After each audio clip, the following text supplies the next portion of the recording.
We were talking last time about the mysterious episode by the Jabbok River when Jacob undergoes a change name. And I mentioned the fact that in the biblical view, the name of something somehow encapsulates its very essence, and knowing the name of something gives one power or control over that thing. Many commentators have observed that the change in name accompanies a change in character or a change of essence in Israel. So some have noted, one scholar in particular has noted that the struggle with the angel is the final purging of the unsavory qualities of character that marked Jacob's past career. And although Jacob appears to be something of an anti-hero, he actually literally limps into the promised land alone. Jacob is a new and honest man. And we see this immediately in his reunion with Esau. He greets his former rival and enemy with these words. This is in Genesis 33, verses 10 to 11. "If you would do me this favor, accept from me this gift.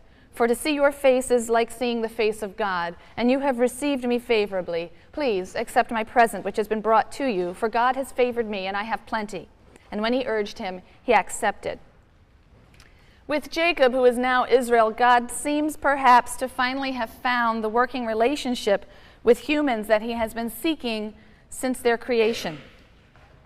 God learned immediately after creating this unique being that he will exercise his free will against God.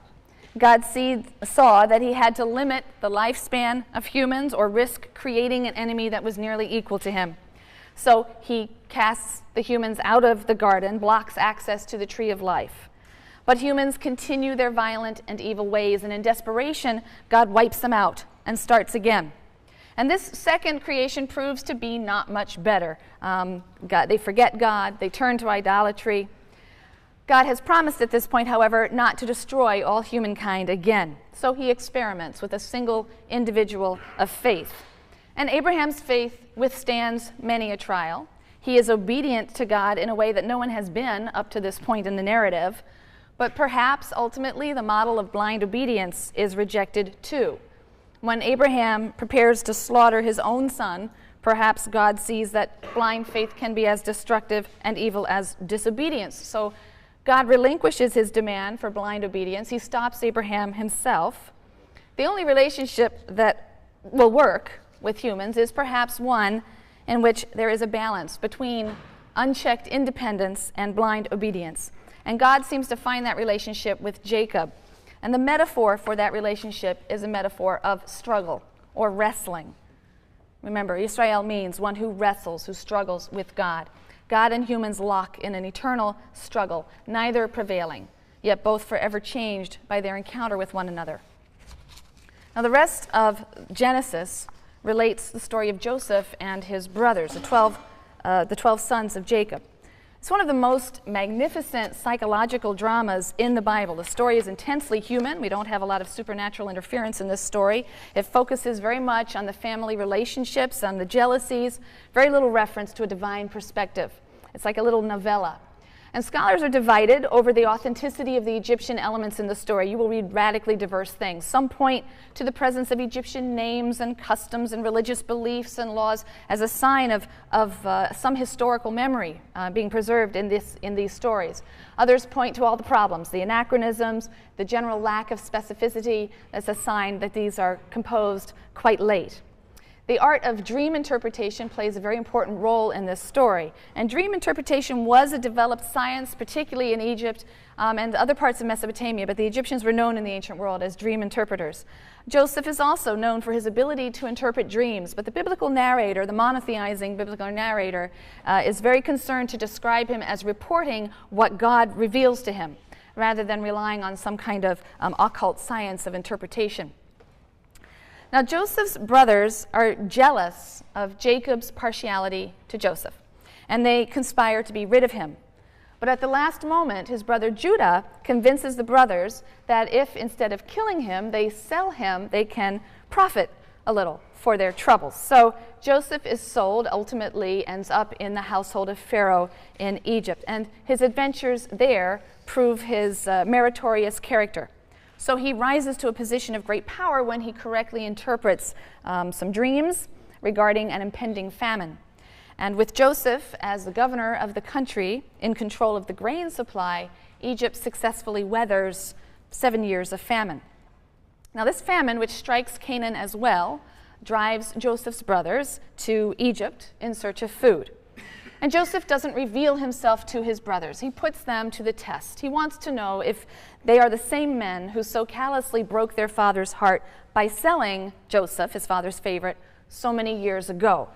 And in the climactic moment in the story, Joseph demands that his frightened brothers leave Benjamin, the other son of Rachel, the other son of the beloved wife, leave Benjamin as a pledge in Egypt. And Joseph knows that it would decimate his father Jacob to lose Rachel's only remaining son. But he's testing his brothers to see whether they have reformed since the day that they sold him into slavery. And indeed, Judah, the one who had figured so prominently in the sale of Joseph that had crushed his father, Judah steps forward and offers himself instead of Benjamin. He says, it would kill my father now to lose Benjamin, the last son of his beloved wife, Rachel. So the brothers, having proven their new integrity, Joseph weeps. He reveals his identity in a very moving scene, and ultimately the family is relocated to and reunited in Egypt, where they live peacefully and prosperously for some generations. That's the basic outline of the story, Joseph and his brothers, but one of the important themes of these stories is the theme of God's providence. The writer wants to represent Jacob's sons, their petty jealousies, their murderous conspiracy, Joseph himself, all as the unwitting instruments of a larger divine plan. And in fact, Joseph says to his brothers in Genesis 50, verse 20, "As for you, you meant evil against me, but God meant it for good, to bring it about that many people should be kept alive as they are today." So Joseph's betrayal by his brothers, his descent into Egypt, set the stage not only for the reformation of his brothers' characters, which is an important part of the story, but for the descent of all of the Israelites into Egypt so as to survive widespread famine. So yet another threat to the promise is overcome. The threat of famine is overcome by the relocation to Egypt. Significantly, God says to Jacob in Genesis 46, verse 4, "I myself will go down with you to Egypt, and I myself will also bring you back." So in short, there seems to be a plan afoot, right? The writer wants to represent God's going down there and he will bring them back. Israel's descent to Egypt sets the stage for the rise of a Pharaoh who, the text says, didn't know Joseph and all that he had done for Egypt. And this new Pharaoh will enslave the Israelites and so embitter their lives that their cry will rise up to heaven, the same cry from the generation of the flood, the same cry from Sodom and Gomorrah. And thus begins the book of Exodus, which will lead us from Egypt to Sinai. Most of the narrative account in Genesis 12 to 50 is, with the exception of the Joseph story actually, but most of Genesis 12 through 50 is assigned by scholars to the J source. And certain themes emerge in the J narrative. The first is that while God's promise is sure, the manner and the timing of its fulfillment is quite unpredictable. The land never belongs to the patriarchs to whom it was promised. Their descendants will take possession of it, but only after tremendous struggle. In other ways, God's methods are curious. Why does he go against the traditional ancient Near Eastern practice of primogeniture, inheritance by the firstborn? He chooses Jacob, a liar and a cheat in his early life, over the elder Esau. Why does he choose young Joseph, who's an arrogant, spoiled brat? He provokes his brothers with his delusions of grandeur. Compare the law of primogeniture that's listed in Deuteronomy 21, verses 15 to 17. If a man has two wives, one loved and the other unloved, and both the loved and the unloved have borne him sons, but the firstborn is the son of the unloved one, when he wills his property to his sons, he may not treat as firstborn the son of the loved one, in disregard of the son of the unloved one who is older. And yet, isn't this what happens to Ishmael? Isn't this what happens to Esau? Isn't this what happens to all of Joseph's brothers who are born before him? And there's no explanation in the text. Yet despite the false starts and the trials and the years of famine and the childlessness and the infertility, the seed of Abraham survives, and the promise is reiterated. I will go down myself with you to Egypt, and I myself will also bring you back. So ultimately, the J source would appear to assert, God does control history, all tends toward his purpose. And the book of Exodus is really the sequel, then, to the book of Genesis. Despite God's promise of land and blessing, things don't look so good at the end of Genesis. The book closes with the Israelites residing in Egypt. They've managed to procure no more than a burial plot in the promised land. Even God has left his land, descending with the Israelites into Egypt, so the promises and their fulfillment seem quite remote. The book of Exodus will relate the beginning of the process by which the promises will be fulfilled. I've just charted the structure very briefly for you so you can get your footing in the book of Exodus. The first 15 chapters tell the story of Israel in Egypt. The rise of a new Pharaoh who didn't know Joseph, the oppression of the Israelites, their enslavement in a state labor force, the killing of all firstborn Hebrew males, the birth, the early life, the call of Moses, the struggle for freedom. Moses will plead with the Pharaoh to let his people go and worship their God in the wilderness, and then the final liberation when God does something at the Red Sea. We'll talk about that later, so that the Israelites can pass, leaving the heavy Egyptian chariotry to flounder in the mud. We have about 2.5 chapters, 15 verse 22 till chapter 18, that recounts then the journey toward Sinai. This is a journey that's filled with complaints. The people complain they're going to starve, and God responds with quail and manna and water. Chapters 19 to 24, very, very important chapters that contain the theophany, the self-revelation of God to the Israelites, and the covenant that's concluded at Sinai. We'll be talking more about that next time. Chapters 25 to 40 contain, beside the incident, the unfortunate incident with the golden calf, which is in Exodus 32, but the rest of this unit from 25 to 40 is God's instructions on how to build or erect the tabernacle, and then an account of the Israelites actually erecting the tabernacle. Source-critical scholars believe that J supplies the main narrative of this unit in Exodus. It's supplemented by excerpts from E, and then the addition of considerable legal and ritual and genealogical material from P. Now, the historical value of the Exodus story has fascinated scholars, but also lay people for generations. Could the Exodus really have happened? And if so, when? And does it matter? And is there any evidence for this story, for example, in external sources outside the Bible? Well, no, there isn't any direct evidence outside the Bible. But let's start at the beginning. We do have a victory hymn that's inscribed on a stele, a sort of slab of stone, I guess, which was erected in the year 1204 BCE. It was erected by a Pharaoh Merneptah. So the stele of Merneptah dates to about 1204. And in this victory hymn, he's boasting of his victory over various groups in Canaan. And one of the groups he claims to have defeated is Israel. Now, this is a fabulously important inscription, because it's the earliest known reference outside the Bible to any person or entity that is mentioned in the Bible. And it suggests that a people known as Israel was indeed in the land of Canaan by the end of the 13th century BCE. Whether they arrived there after an exodus from Egypt is not, of course, indicated. The source doesn't tell us that.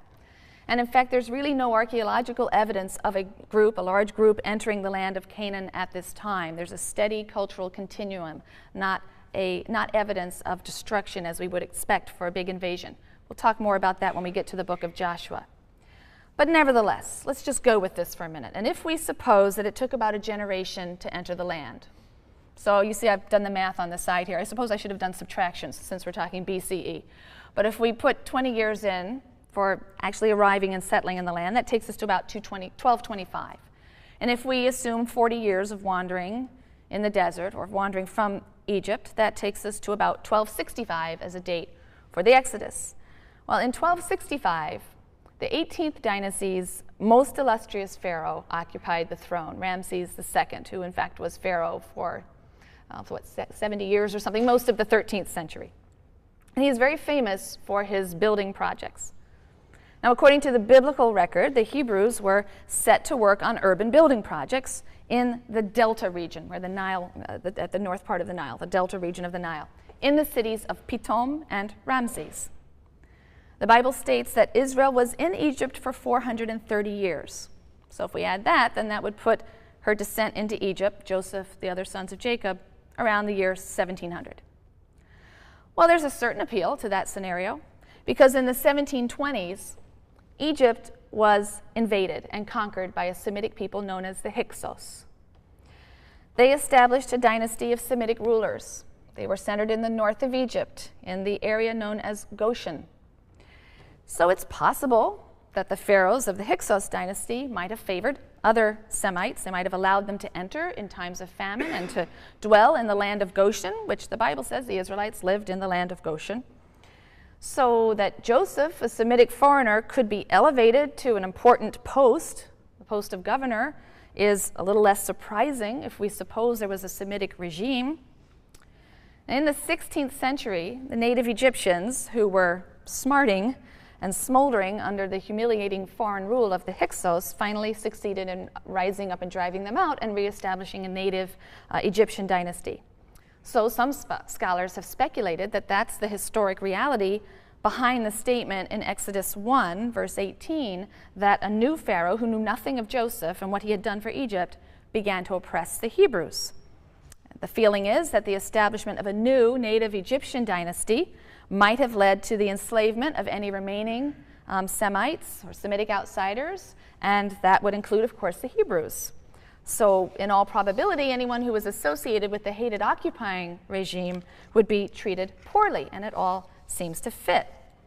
But there's a problem with this theory.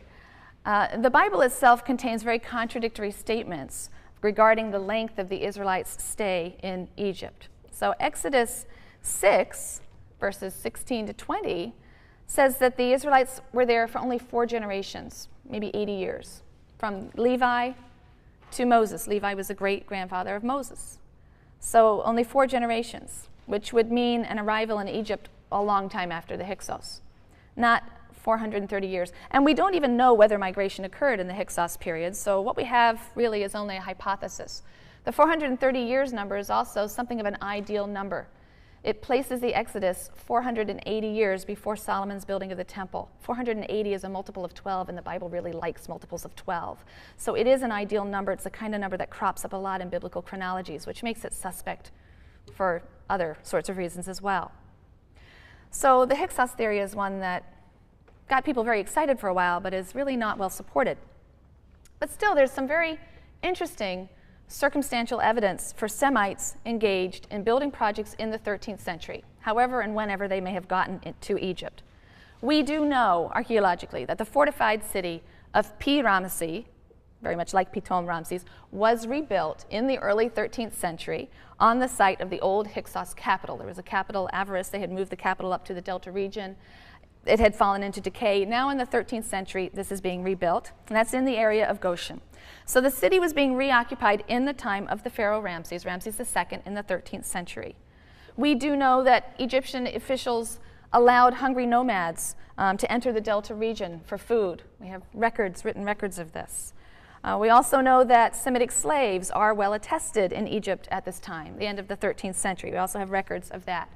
We know of a people called the Hapiru or Apiru.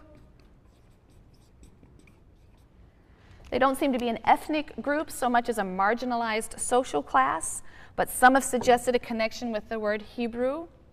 We know that they worked on the building of the capital city of Ramses II. Other scholars deny there would be any connection with Hebrew. The debates are endless. One 13th century Egyptian papyrus describes Egypt's tight control of her border areas, and another reports some Egyptian officials pursuing some runaway slaves. Obviously, this happened from time to time, escaping into the desert. The Exodus story also contains many Egyptian elements. The names, Moses, Aaron, Pinchas, these are all Egyptian names. Moses is simply this part of Ramses, Tutmosis, Ramesses. This is Egyptian for born of the god Ra. The name Moses is an Egyptian name. So none of this, of course, corroborates the specific details of the biblical story. There's no Egyptian record of the biblical Moses, no record of plagues, no record of a defeat of Pharaoh's army. There is a lot of circumstantial evidence, and some scholars think that that lends plausibility to a story of slaves working on building projects who escaped from Egypt at this time. And if there's any historical basis to the Exodus, then the most plausible time, the most plausible backdrop would be the 13th century BCE. Some scholars assume there's a historical memory behind the elaborate and dramatic story of a miraculous redemption by God. Why would you invent a hero, a national hero who's entirely Egyptian and has an Egyptian name? Why would you invent a myth of origins in which your ancestors are slaves? Nevertheless, as I emphasized earlier in the patriarchal stories, in the end, we are dealing here with sacred history. We're dealing with a highly embellished and theologically interpreted myth of origins for a nation. So much more important than historical verifiability is the conviction of the ancient Israelites who received and venerated these traditions and developed them and embellished them, that God had once acted on their behalf, rescuing them from bondage, binding them to himself in an eternal covenant. A little bit about the outline of the story, and then we're going to finally have an introduction between God and Moses, which will, I think, bring us back to some of the conversations we've had at the beginning of the course. So let me first say a little bit about the storyline and some of the themes at the beginning of Exodus, the first 6 or 7 chapters. According to the text, the Israelites have multiplied. They filled the land of Goshen that had been given to them during Joseph's tenure in office. And this new Pharaoh who feared them, he didn't know Joseph, he feared the foreign presence, he arose and he attempted to curb their growth. He pressed all of the adult males into slavery. The text says harsh labor at mortar and brick. But the text says the more they were oppressed, the more they increased and spread out. So Pharaoh resorts to more drastic measures. He decrees the murder of all newborn Israelite males at the hands of Egyptian midwives. He's thwarted by these midwives. They say, oh, these ladies are too quick. We get there too late. They've already given birth by the time we arrive. They allow the male infants to live. So the Pharaoh enlists all of the people to annihilate the Israelites by drowning all newborn males in the Nile River. And this leads then to the account of the birth of Moses and his exposure to the Nile River. He's born to a Levite family. The Levites will be priests in Israel. So he's born to a priestly family. He's hidden away for 3 months.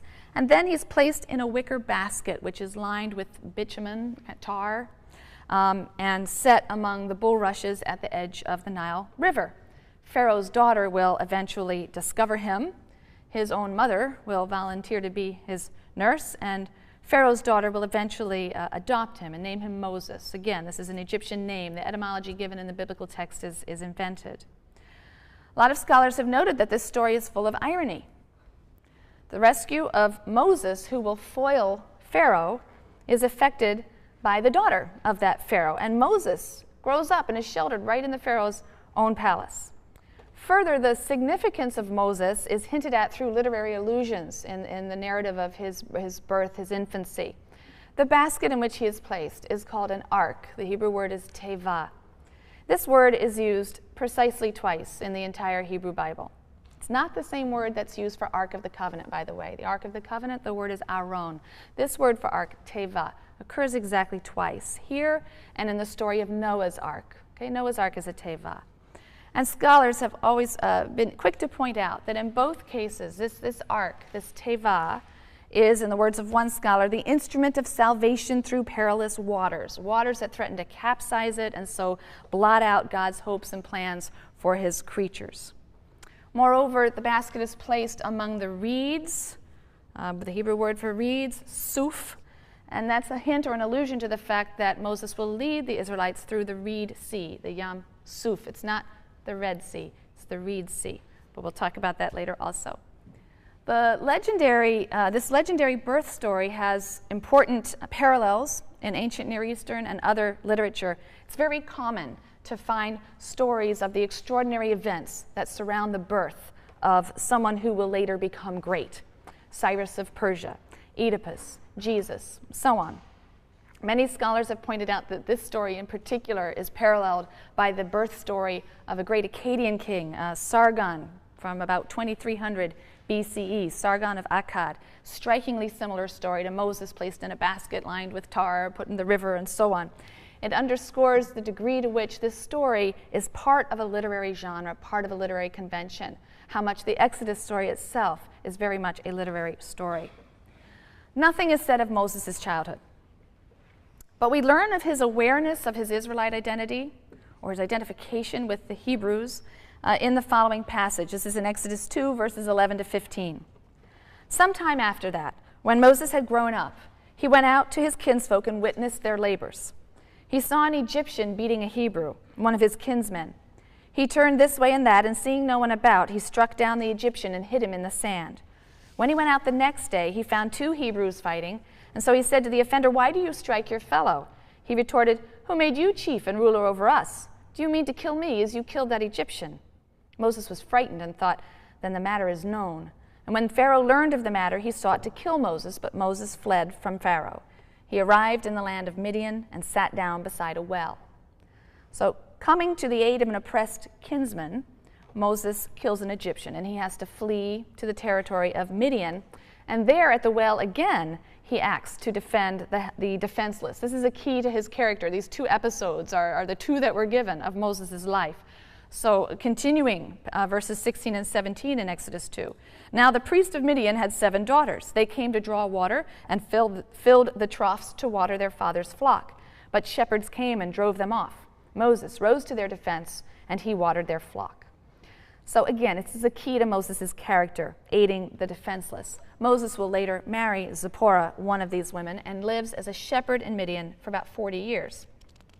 Now the situation of the Israelites in Egypt, the text says, remains bitter. Exodus 2, 23 to 24.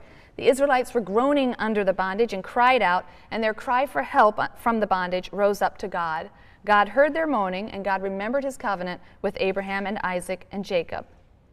One day, in the wilderness, at a place called Horeb, also Sinai, where there's a mountain, Moses sees a flame in a bush that doesn't consume the flame. And then he hears a voice, and the voice says, "I am the God of your father, the God of Abraham, the God of Isaac, and the God of Jacob." And Moses hides his face in fear, but God continues. He has a job for Moses. "I have marked well the plight of my people in Egypt, and have heeded their outcry because of the taskmaster. Yes, I am mindful of their sufferings, and I have come down to rescue them from the Egyptians and to bring them out of that land to a good and spacious land, a land flowing with milk and honey, the region of the Canaanites, the Hittites, the Amorites, the Perizzites, the Hivites, and the Jebusites. Now the cry of the Israelites has reached me. Moreover, I have seen how the Egyptians oppress them. Come, therefore, I will send you to Pharaoh, and you shall free my people, the Israelites, from Egypt." It's Exodus 3, verses 7 to 10.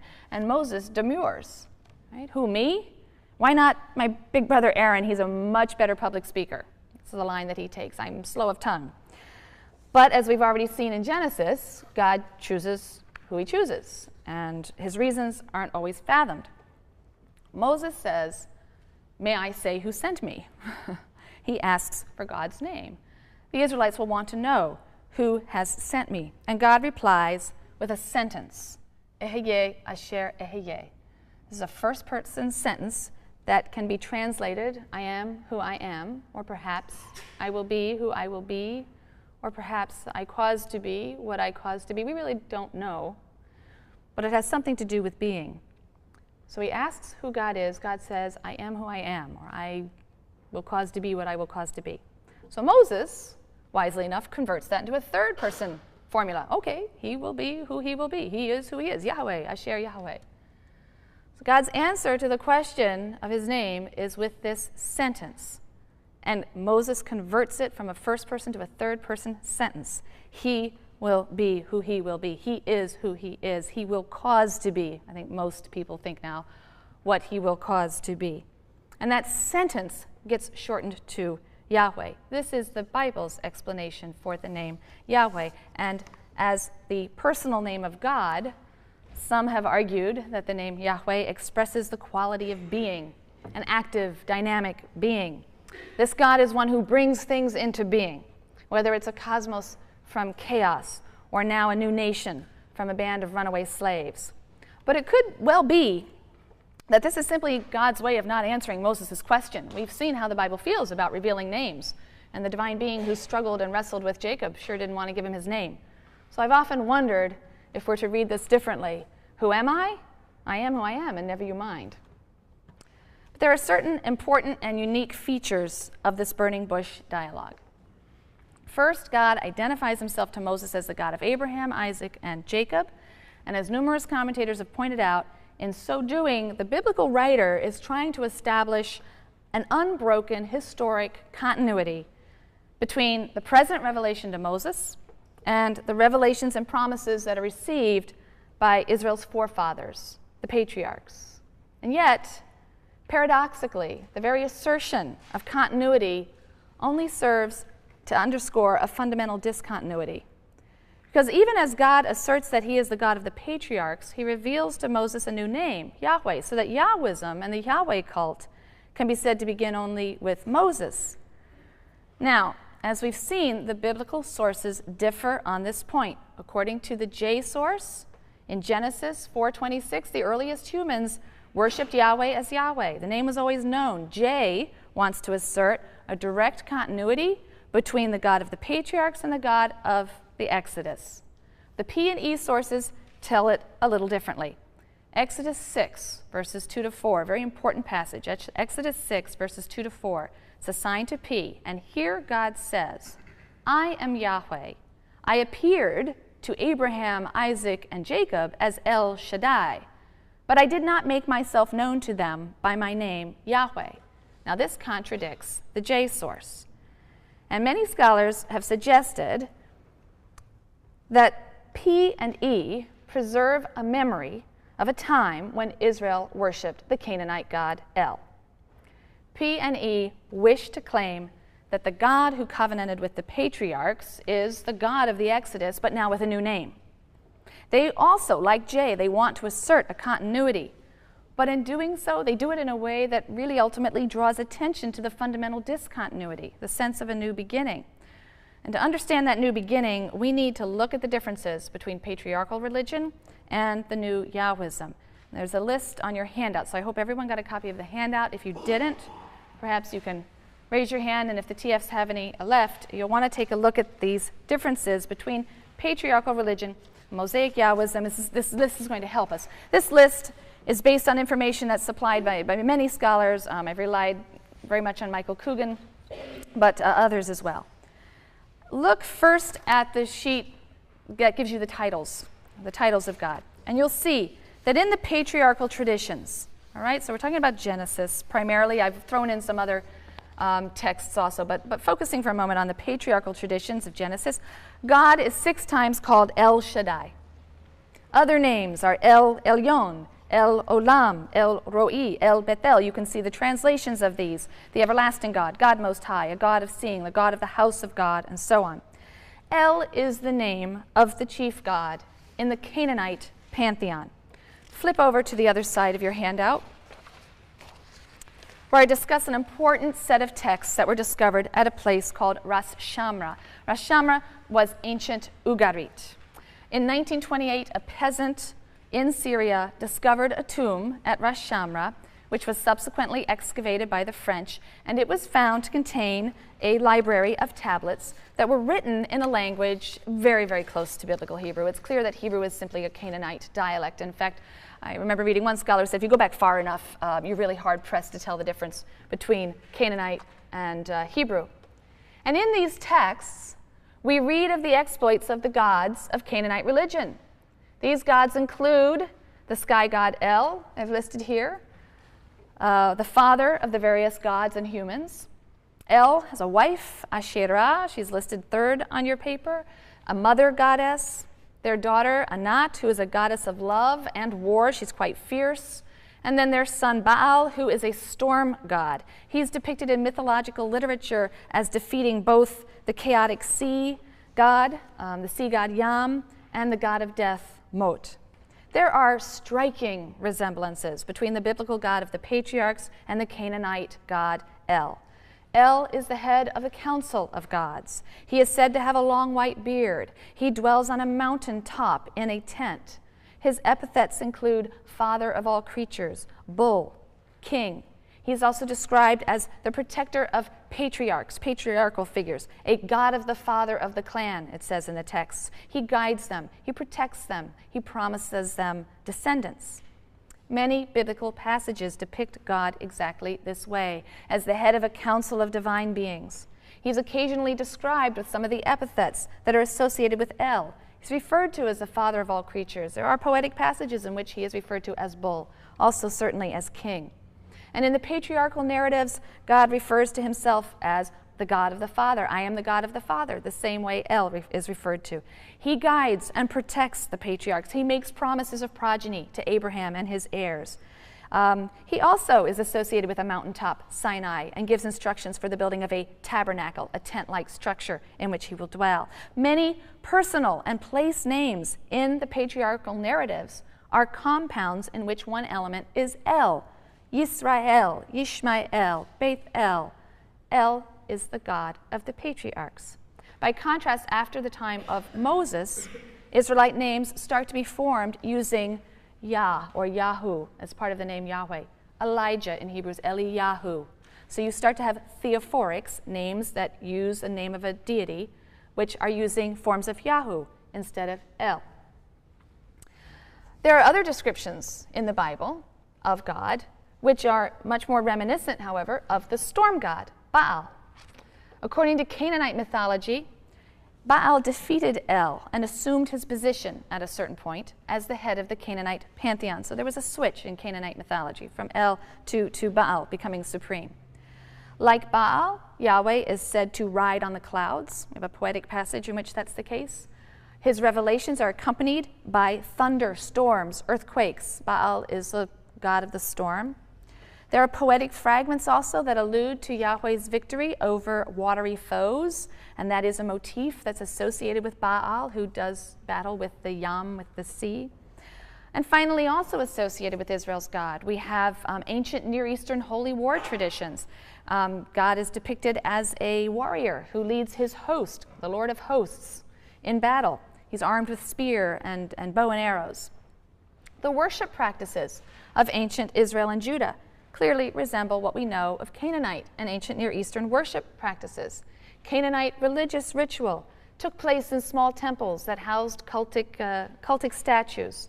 There were stone pillars, perhaps symbols of the gods or memorials to the dead. There were altars for animal sacrifices, cereal, liquid sacrifices. Similarly, Israel's God was worshipped at various high places. They're referred to as elevated or high places. These were shrines with little altars, maybe cultic pillars, and wooden poles. The word for a wooden pole that's used in the Bible is Asherah. These shrines may have been associated with some kind of contact with ancestors, some kind of cult of the dead.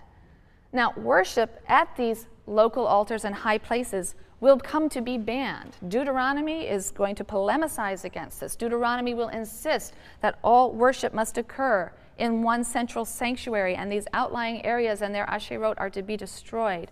It will decree the destruction of all of these altars and high places. The patriarchal stories are clearly not the work of the Deuteronomist. And these stories must have had very long-standing traditional authority if they were adopted without serious modification by the Deuteronomist redactor, some modification, but not serious. So what is going on here? What are we to make of the incredible similarity of Israel's deity and cult to those of her neighbors? How are we to understand the rise of Israel's God, Israel's religion? Well, so far we've had two models that have been thrown out to you, the kind of classic evolutionary model. From polytheism's worship of many gods, there's a natural evolution to henotheism's denial of all gods, elevation of one god to a supreme position. Sort of one comes to be favored, and then eventually becomes so important to the others really fall away, and you have really the denial of all gods but the one. We saw Kaufman in the 1930s reacted against this. He argued that monotheism and polytheism are so radically distinct that one could not possibly have evolved from the other. Surely there's an element of truth in both models. The evolutionary model is, I think, responding to and picking up on the fact that in many respects, Yahweh resembles the gods of Israel's neighbors. To be blunt, the patriarchs seem to have worshipped the Canaanite god El. The problem with the evolutionary model is that it doesn't account for those aspects of the biblical text that show a clear polemical relationship between Israel's religion and that of her neighbors. Now, we saw when we read Genesis 1 that there was something going on there. There's a polemic going on. All right? There are strata within the Bible that are clearly polemicizing against certain kind of mythological presentation of the deity. By contrast, Kaufman's revolutionary model focuses almost exclusively on the dissimilarities and the polemical relationship between Yahwism and Canaanite polytheism. So the revolutionary model also fails because it doesn't acknowledge the many, many areas of contact, similarity, and even identity. So a third way has emerged in the last 20 years or 15 years or so, and it's one that seeks to avoid this dichotomy between polytheism and monotheism.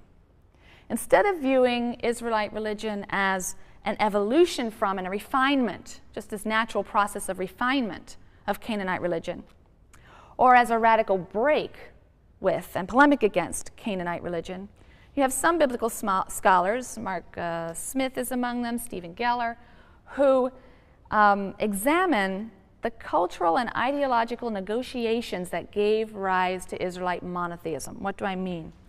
Mark Smith specifically describes the origin and development of Israelite religion as a process of what he calls convergence and differentiation. He writes, "Convergence involved the coalescence of various deities and/or some of their features into the figure of Yahweh. There is a period of convergence and blending of the deities."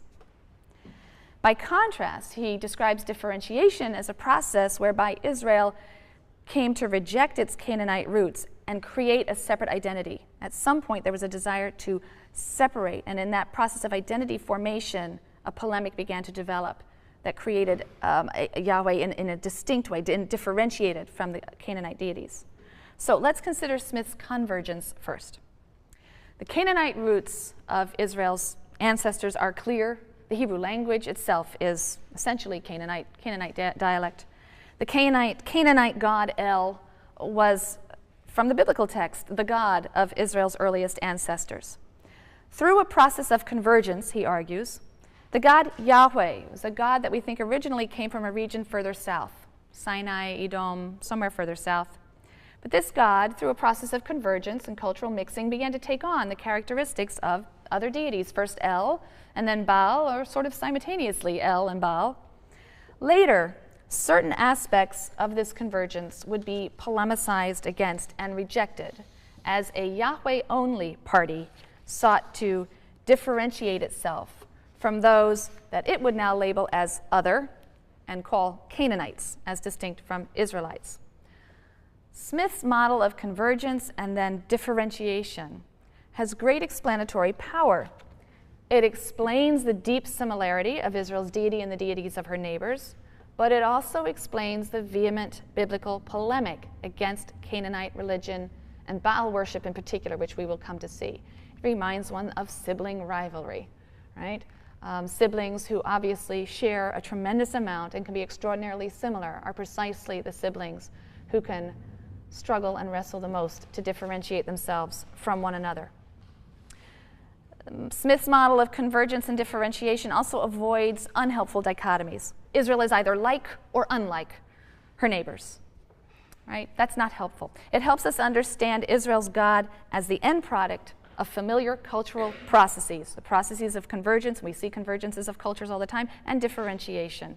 Differentiations of culture happen all the time as well. When and why, you may ask, did this differentiation occur? When and why did some Israelites adopt a Yahweh-only position and seek to differentiate what they would call a pure Yahwism from the cult of Baal, for example? The debate over that question is fierce, and it's one we're going to leave for another day. We will come back as we continue moving through the biblical text, and we will address that question.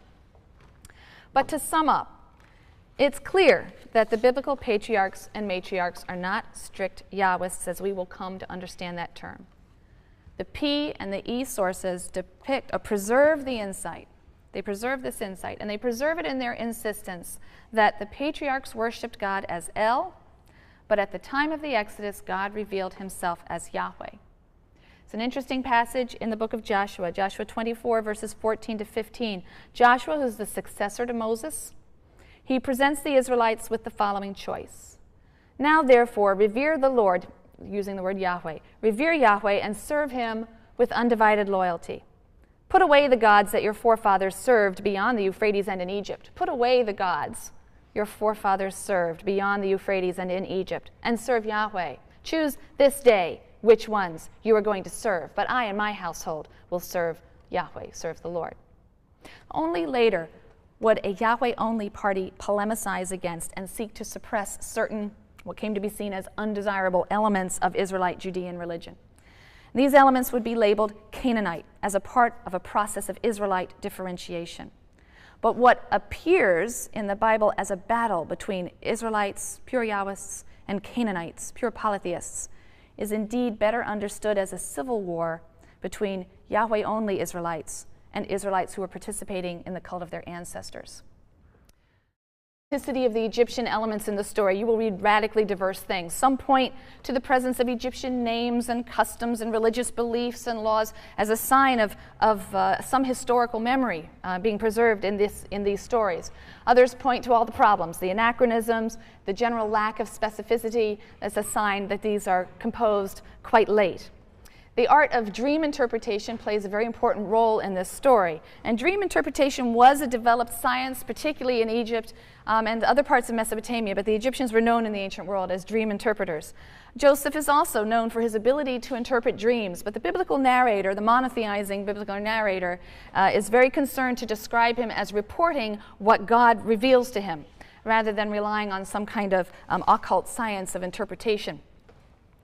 Now, Joseph's brothers are jealous of Jacob's partiality to Joseph, and they conspire to be rid of him. But at the last moment, his brother Judah convinces the brothers that if, instead of killing him, they sell him, they can profit a little for their troubles. So Joseph is sold, ultimately ends up in the household of Pharaoh in Egypt, and his adventures there prove his meritorious character. So he rises to a position of great power when he correctly interprets some dreams regarding an impending famine. And with Joseph as the governor of the country in control of the grain supply, Egypt successfully weathers 7 years of famine. Now this famine, which strikes Canaan as well, drives Joseph's brothers to Egypt in search of food. And Joseph doesn't reveal himself to his brothers. He puts them to the test. He wants to know if they are the same men who so callously broke their father's heart by selling Joseph, his father's favorite, so many years ago.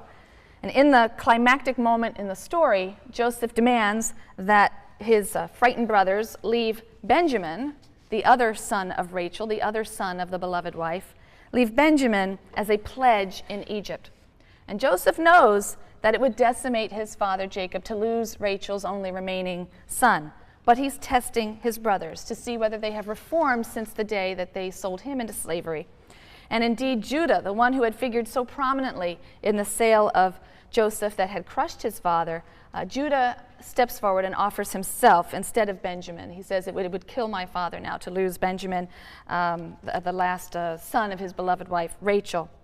So the brothers, having proven their new integrity, Joseph weeps, he reveals his identity in a very moving scene, and ultimately the family is relocated to and reunited in Egypt, where they live peacefully and prosperously for some generations.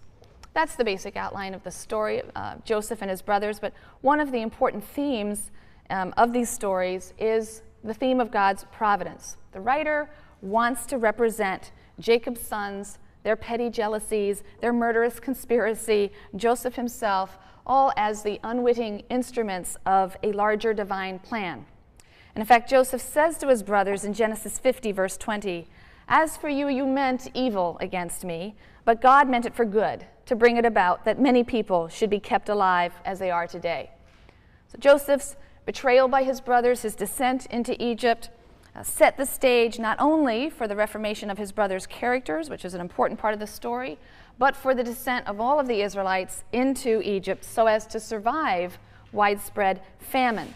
So yet another threat to the promise is overcome. The threat of famine is overcome by the relocation to Egypt. Significantly, God says to Jacob in Genesis 46, verse 4, I myself will go down with you to Egypt, and I myself will also bring you back. So in short, there seems to be a plan afoot, right? The writer wants to represent God's going down there and he will bring them back. Israel's descent to Egypt sets the stage for the rise of a Pharaoh who, the text says, didn't know Joseph and all that he had done for Egypt. And this new Pharaoh will enslave the Israelites and so embitter their lives that their cry will rise up to heaven, the same cry from the generation of the flood, the same cry from Sodom and Gomorrah. And thus begins the book of Exodus, which will lead us from Egypt to Sinai.